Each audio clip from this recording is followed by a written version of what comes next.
তুমি ঈমানটা দেখাতে চেয়েছো একই দিনে একই জায়গায় একই ফিল্ডে একই মাহফিলে।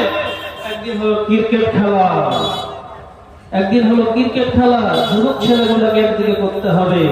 তার কিছুদিন পরে আবার শুরু হলো, তো মৌলবীরাকে তো হাতে করতে হবে, মৌলবীরাকে হাতে করতে হবে। তার জন্য কি করে দাও, একটা তাবলীগি জলসা ভিড়িয়ে দাও, তাবলীগি জলসা হলো। একই জায়গায় দেখেন ক্রিকেট খেলা হলো, জলসা হলো, আবার সেই জায়গাতে বেটি ছেলে এসে ডান্স করছে, হাফ প্যান্ট পিনে আর জাঙ্গিয়া পিনে ডান্স করছে।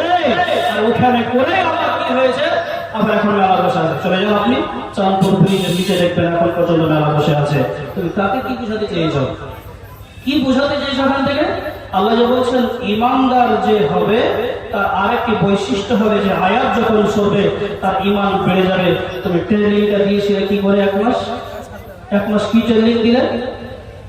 রমজান মাস যখন প্রথম শুরু হলো, রমজান মাস যখন প্রথম শুরু হলো, আল্লাহর কসম বন্ধুরে আমার, মসজিদের ভিড়ে এত ভিড় হলো, এত ভিড় হলো, মনে হয় যতগুলো ঈমানদারের বাচ্চা, ঈমানদার মুমিনের বাচ্চা মুমিন সেই দিনটাকে দেখা যাবে।